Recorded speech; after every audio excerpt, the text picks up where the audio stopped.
Hello, j'espère que vous allez bien. Aujourd'hui, on se retrouve pour que je vous fasse le bilan, le wrap-up de tout ce que j'ai lu, écouté et regardé pendant ce mois d'avril. Je vais passer brièvement sur certaines choses puisque j'en ai déjà parlé dans des vlogs, mais je vais vous évoquer en premier lieu la série que j'ai dévorée en quelques jours et qui n'est autre que Mon Petit Renne sur Netflix. Dans cette série, on va suivre un homme qui est barman et qui a toujours rêvé de devenir humoriste. Un jour, une femme arrive au bar et elle est en train de pleurer. C'est ce sur quoi il va lui offrir un thé, puis elle va revenir plusieurs jours d'affilée, ils vont commencer à sympathiser et elle va lui raconter sa vie, comme quoi elle est avocate et qu'elle adore son métier. Bref, il va commencer à se renseigner sur elle et il va découvrir des choses très étranges et on va arriver à une situation où il va être au point de non-retour et il va se faire harceler. Je vous mets un trigger warning pour agression, harcèlement,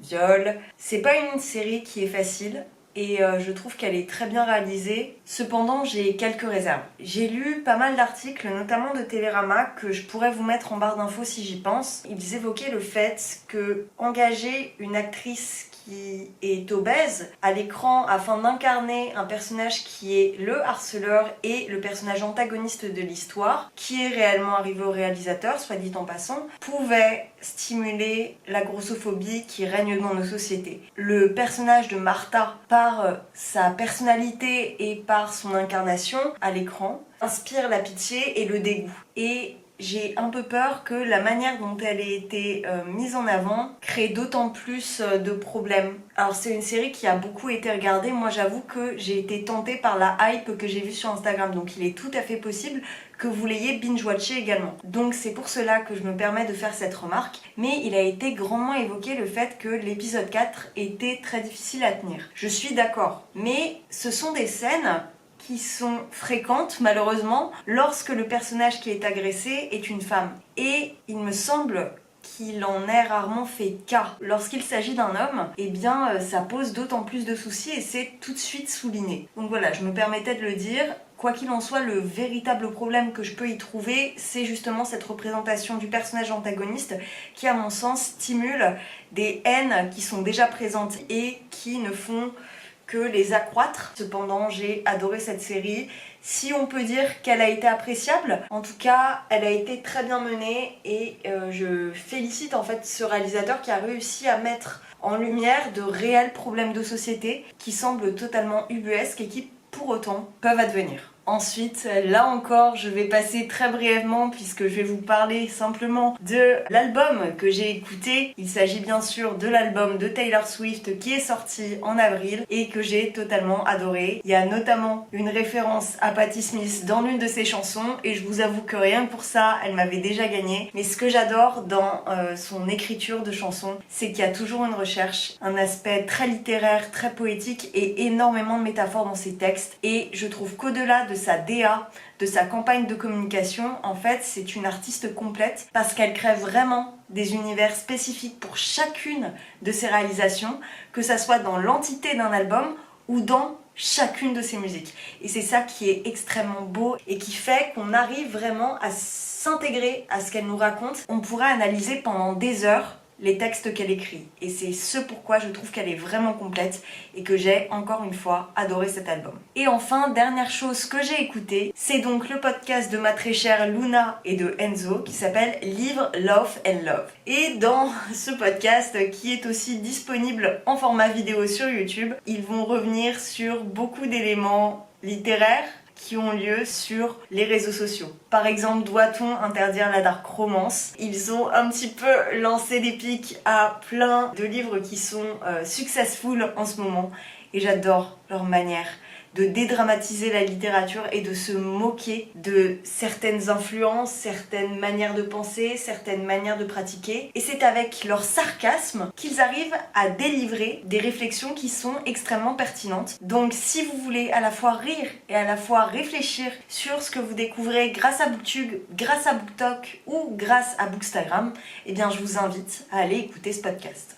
Et je passe maintenant au livre. Au début de ce mois, j'ai donc lu Une façon d'aimer de Dominique Barberis. Je ne vais pas revenir très longuement sur ce livre puisque j'en ai parlé plus amplement à travers un vlog. Je vais juste vous refaire un résumé et vous dire ce qu'il m'en reste. Donc ce livre, c'est le prix de l'Académie française de 2023. Il est sorti à la rentrée littéraire et il a été publié chez Gallimard. Dans ce livre, à travers le regard de la narratrice, on va suivre l'histoire de Madeleine. Madeleine était donc sa tante. Et cette dernière est partie dans les années 50 pour accompagner son mari à Douala. Et à travers ce périple au Cameroun, elle va vivre une idylle avec un homme qui restera dans sa pensée comme l'un de ses meilleurs souvenirs. Et cette femme est censée être très énigmatique. Sauf que la narration n'a pas du tout aidé à en faire un personnage qui ait une profondeur. La volonté de la rendre plutôt mystérieuse n'est passée que par son physique. J'avais plutôt la sensation de voir des images sépia sans pour autant me révéler de grandes réalités quant à la condition camerounaise de l'époque, bien que ça se passe au moment de la décolonisation. Et je reste très sceptique par rapport à cette lecture qui ne m'a pas apporté ce que j'en attendais et ce qu'elle me promettait.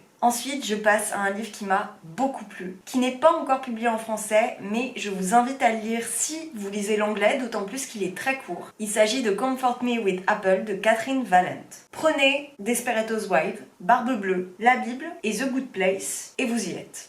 Puisque dans cette histoire, on suit Sophia. Et cette femme est mariée à un mari pour qui tout est parfait. Elle est faite pour lui, il est fait pour elle. Tout est parfait, tout va bien dans cette petite bourgade où elle vit. Le seul problème dans cette histoire, c'est que son mari est fortement absent dû à son travail. Son mari, du fait de son absence, lui manque beaucoup. Et au fur et à mesure, elle commence à trouver des choses très étranges dans la maison. Une brosse à cheveux qu'elle n'avait jamais vue jusqu'alors, ou d'autres objets. En quelques pages, l'autrice nous emmène sur des chemins auxquels on n'aurait pas pensé. Et on va se diriger vers un roman horrifique, une novella, qui va nous plonger à la fois dans cet univers très proprette qui se délite. En fait, ce livre, c'est le calme de la rivière qui d'un coup jaillit comme un geyser et vous le prenez en pleine tête. C'est très bien mené, je pensais pas qu'elle prendrait ces directions et elle m'a surprise au possible. J'ai trouvé ça délectable. C'est un roman très étrange, nominé dans la catégorie horreur, il me semble, de Goodreads. Ça en vaut vraiment le détour. Je vous invite très grandement à aller le lire. Pour moi, c'est un 5 étoiles et je suis très heureuse d'avoir fait cette découverte. Ensuite, j'ai écouté, grâce à Ned Gallet, Thief's Gambit.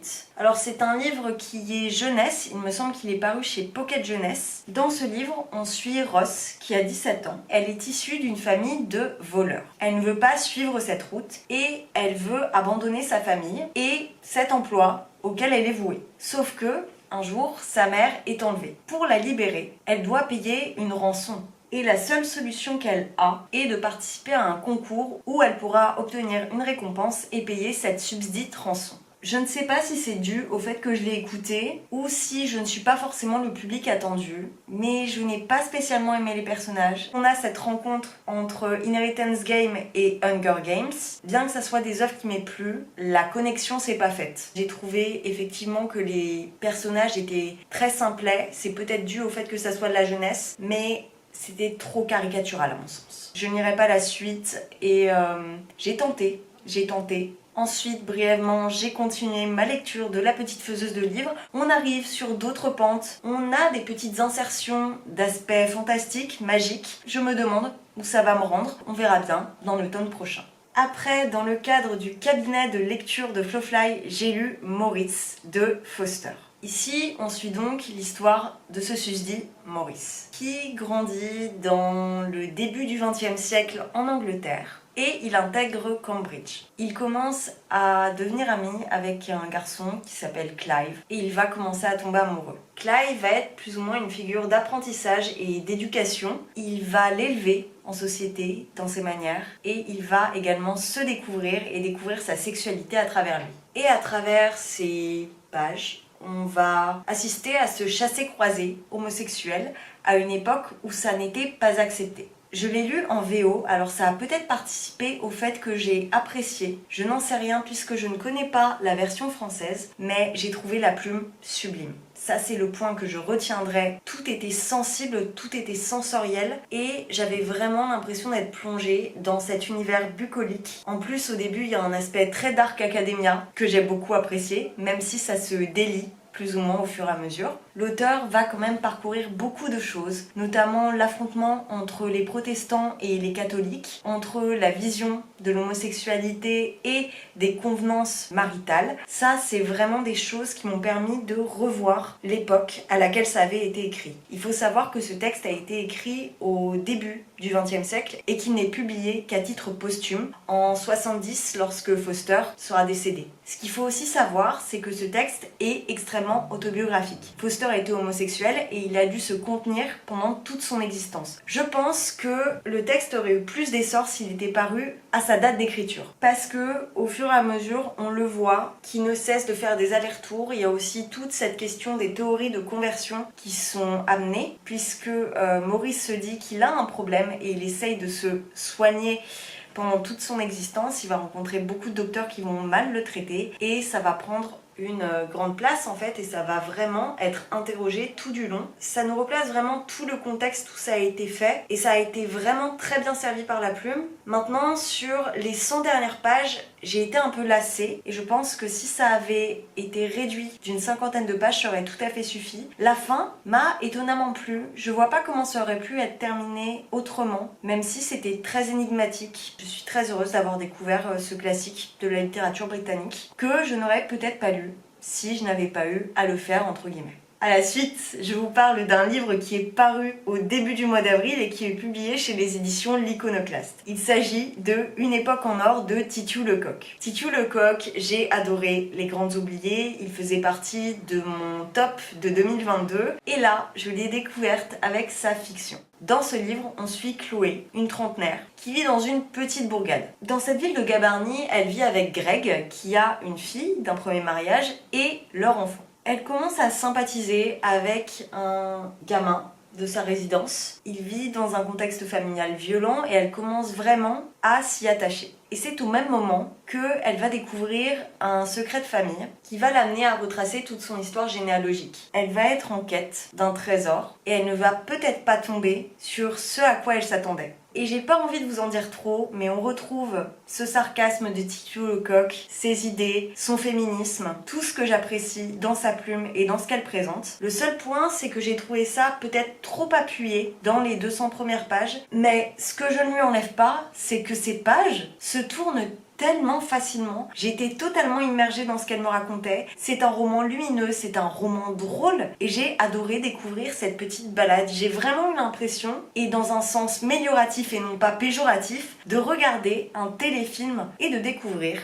cette vie en province avec les problématiques de notre époque, ce qui est très intelligent et très bien fait sans pour autant ça ne soit surligné, c'est que Titiou Lecoq va nous parler de l'enfance en danger et elle va d'ailleurs mettre des numéros d'aide à la fin de son ouvrage que j'ai trouvé très pertinent. Quoi qu'il en soit, si vous connaissez des personnes qui sont dans ce cas, agissez vraiment. Et encore une fois, ce livre, bien que fictionnel, traite d'interrogations qui sont valables dans notre réel. Veuillez m'excuser si le plan a changé, ma caméra n'avait plus de batterie. Je continue mon avancée dans le mois d'avril en vous parlant d'un livre que j'ai lu et qui a été très plébiscité lors de sa sortie et c'est tout à fait justifié puisque je vous parle du Mage du Kremlin de Giuliano d'Armpoli. Dans ce livre, on va suivre l'histoire de Vadim Baranov. Vadim Baranov, c'était un producteur d'émissions de télé, un metteur en scène qui un jour a démissionné de son poste de conseiller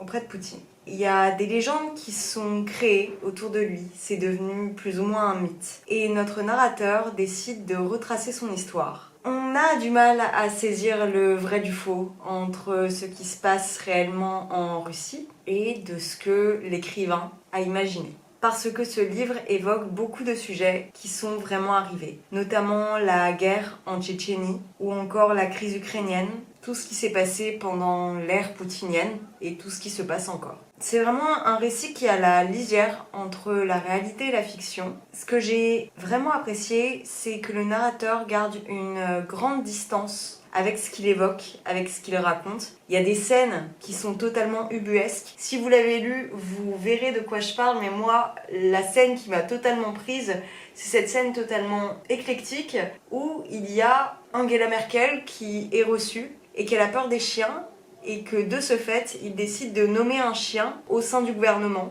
Il y a aussi toute une interrogation des malversations qui sont faites en Russie afin de camoufler le fait que c'est une dictature. Non, c'est extrêmement bien fait, c'est extrêmement prenant. Je l'ai lu à la fois en papier et en audio, et peu importe les supports, j'ai adoré ce que j'ai découvert. C'est un livre qui nous révèle énormément des mécaniques de la politique et notamment des politiques proches de celles de Poutine. Cette alternance entre intime et tous ces enjeux de pouvoir était extrêmement intéressante et extrêmement captivante à suivre. De par les scènes improbables qu'il évoque, on se dit mais est-ce que c'est réellement possible que ça arrive? Et pour autant, ça paraît pas si distant de la manière de réfléchir de certains gouvernants. Je m'arrête ici, mais c'est vraiment troublant de réalisme. L'audio est excellent.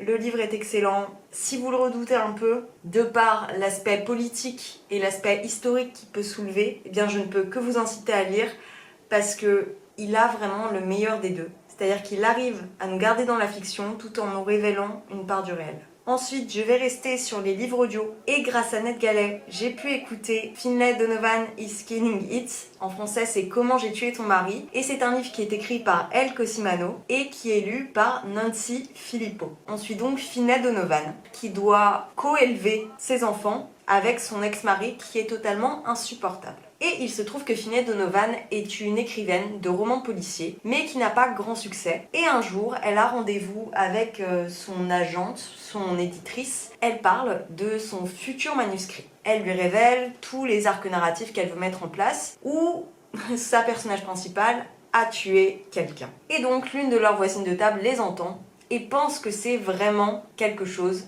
qu'elle fait. Et elle engage donc Finlay Donovan afin de tuer son propre mari. C'est donc un cozy murder, un cozy mystery, quelque chose de très humoristique, mélangé à ce qui pourrait se prêter à du thriller. Et j'ai passé un excellent moment. C'était très divertissant, il y a des pointes d'humour un petit peu trop soutenu à mon sens, mais c'est aussi le registre qui veut ça. Je n'ai pas forcément l'habitude de lire ce type d'ouvrage, ou de les écouter d'ailleurs. Ça m'a laissé une porte d'entrée vers un univers que j'explore peu. À vrai dire, j'ai une image assez caricaturale de tout ce qui est cozy mystery, cozy murder, avec une intrigue dans une petite ville autour de pâtisseries. C'est vraiment pas mon délire. Ou sinon, les thrillers où justement on a un personnage masculin qui incarne tous les clichés qui s'y prêtent. Et là, l'avantage que j'ai trouvé, c'est que ça se détache plus ou moins des archétypes qui sont récurrents dans ce registre. Si vous avez envie de vous divertir, je vous le conseille. Ensuite, j'ai lu le 5e tome de Heartstopper de Alice Oseman. On va découvrir Nick et Charlie dans les dernières années de leur lycée. Nick va bientôt partir à l'université, il fait beaucoup de visites des campus auxquels il prétend. Il compte rester dans la région pour rester avec son amoureux, mais il hésite puisqu'il y a d'autres facs qui l'intéressent. Ça m'a vraiment rappelé cette période à l'adolescence où on se pose beaucoup de questions sur les choix qu'on va devoir entreprendre pour notre avenir et ce que l'on veut garder de nos amours, de nos relations. J'ai trouvé que les dessins, contrairement au tome précédent, étaient quand même plus travaillés. C'était un point qui m'avait plus ou moins déplu dans le tome 4, même si ce dernier reste mon préféré. Mais pour autant, c'était tout aussi lumineux. Je trouve toujours que dans cette bande dessinée, dans ce roman graphique, il y a une très belle part prise dans les relations saines et ça fait du bien, en fait, de lire des personnages qui se respectent, qui s'aiment et qui se subliment les uns les autres. Si vous n'avez pas encore testé, que vous avez besoin de douceur, foncez lire Heartstopper. Ensuite, j'ai lu dans le cadre du prix des lectrices Vox et Proches Tibi la Blanche de Adrien Bels. Dans ce livre, on est plongé à Dakar. On va suivre 3 personnages, 3 adolescents qui sont sur le point de passer leur bac. On va suivre en particulier Tibi Lé, qui est une jeune fille qu'on a toujours qualifiée de blanche, puisqu'elle est très européanisée et très francisée dans sa manière de réfléchir et de percevoir la vie. Avec ces 3 personnages, on va parcourir Dakar, et ses environs, puisque ça se passe en proche banlieue. Il va y avoir une grande place qui sera donnée à toutes les légendes et les mythes, toutes les coutumes de Dakar, et la place de la famille, notamment la famille de Tibilé. Malheureusement, je n'ai pas du tout accroché. À travers ces 3 parcours de jeunes qui pourraient être très révélateurs, être des parcours d'apprentissage, ce qu'il est plus ou moins, mais qui n'est pas traité correctement à mon sens, l'auteur se perd énormément. Il utilise une plume qui est assez crue, assez vulgaire et assez crasse pour retranscrire sûrement la manière d'interagir entre les habitants de Dakar. Mais pour moi, ça a vraiment desservi le récit. De plus, j'ai détesté la manière de représenter les femmes, que ça soit au niveau sexualisant ou au niveau de leur corpulence. Je trouve par exemple que certaines femmes plus ou moins âgées étaient représentées uniquement par leur poitrine et la manière qu'elles avaient de vivre avec, entre guillemets. Ça, c'est des points qui m'ont vraiment fait lever les yeux au ciel. On sent qu'il a voulu insérer des sujets, mais qu'il n'a fait que les effleurer. Il parle notamment à un moment d'excision, mais cela ne fait que passer sur une antenne de radio. Donc ça a une place, mais vraiment en sous-ton, ça ne dure que 2 lignes et j'aurais aimé qu'il explore d'autres thématiques. Je ne me suis pas accrochée aux personnages, ils m'ont tous énervée. Il y avait certaines métaphores qui étaient intéressantes, notamment à la fin, où il compare justement le règne animal avec les boîtes de nuit qu'on retrouve dans Paris. Il y a toute une opposition entre la culture sénégalaise et la France qui peut être très pertinente.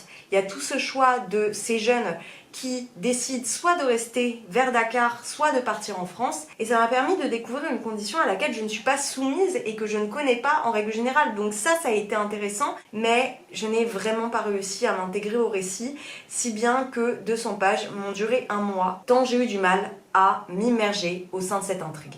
Ensuite, j'ai terminé ce matin même Couplet de Maggie Milner, qui est un roman en vers et c'est un premier roman. Maggie Milner va mettre en scène une femme qui vit à Brooklyn, qui a un compagnon. Un soir, au tout début du livre, elle va rencontrer une femme dans un bar. Elle va tomber follement amoureuse d'elle. Suite à ça, elle va décider de se lancer dans cette histoire d'amour et on va suivre cette histoire queer avec tous ses revers. On va avoir une relation qui sera tout à fait inégale. Il va y avoir tout un questionnement autour de l'amour, du sexe, de la question de pouvoir au sein des relations, d'adultère, de l'humiliation qu'on peut avoir à se dédier totalement à quelqu'un d'autre et de se laisser en fait sur le côté en voulant vivre la passion. On va avoir une relation qui sera violente psychologiquement à travers les vers et c'est aussi comme ça que j'ai trouvé que cette histoire prenait du sens. Les vers pourraient amenuiser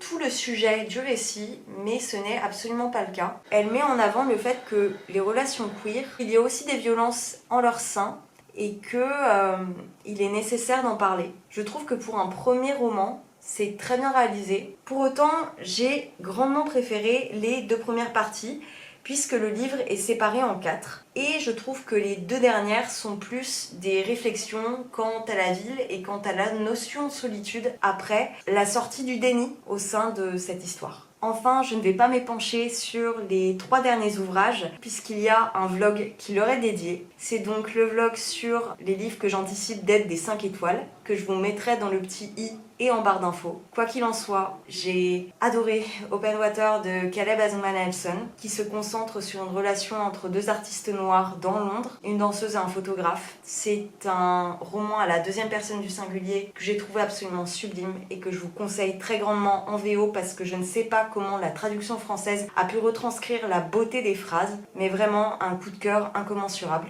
Ensuite, j'ai lu Yellow Face de R.F. Kuang, que j'ai beaucoup aimé, qui m'a grandement divertie et qui malheureusement n'a pas réussi à toucher la profondeur que j'en attendais, mais qui pour autant m'a vraiment engagée dans ce que j'étais en train de découvrir et ce qu'elle voulait m'évoquer. J'ai hâte de découvrir son prochain contemporain qui, je l'espère, traitera davantage des questions qu'il prétend donner. Et enfin, comme vous l'avez vu dans le vlog dont je viens de parler, j'ai lu Ma sombre Vanessa de Kate Elizabeth Russell. Alors trigger warning, gros trigger warning pour les agressions sexuelles, les viols et les relations d'emprise, puisqu'on suit Vanessa qui est une adolescente de 15 ans qui va revenir en 2017 sur cette première relation qu'elle pensait être amoureuse, qui était avec son professeur de littérature dans son pensionnat d'élite à l'époque. Et elle va se rendre compte au fur et à mesure qu'elle a été totalement dépendante de cette histoire, et c'est toute cette sortie du déni qu'on va suivre. C'est un niveau qui est très dur, que je ne conseille pas à tout le monde. Il faut se préparer. Ce n'est pas une personnage qui est engageante et envers qui on va avoir énormément d'empathie. Ça va arriver, mais de façon très sporadique. Pour autant, les messages qui sont délivrés sont nécessaires, importants. Même avec une plume relativement froide, je trouve que l'autrice arrive à mettre en lumière les questions de la lubricité de la part d'agresseurs tels que celui de Strain dans cette histoire. Et puis bien sûr ça évoque d'autant plus de choses depuis la période MeToo, à l'époque où a été écrit ce récit d'ailleurs. La fin m'a un peu déçue, mais ça n'enlève pas la qualité de ce qui est invoqué, évoqué et questionné ici. Voilà, j'en ai terminé avec cette vidéo. J'espère qu'elle vous aura plu. Si c'est le cas, je vous laisse aimer, commenter, venir me retrouver sur Instagram et le reste de mes réseaux sociaux. Et puis nous, on se retrouve dans la prochaine vidéo.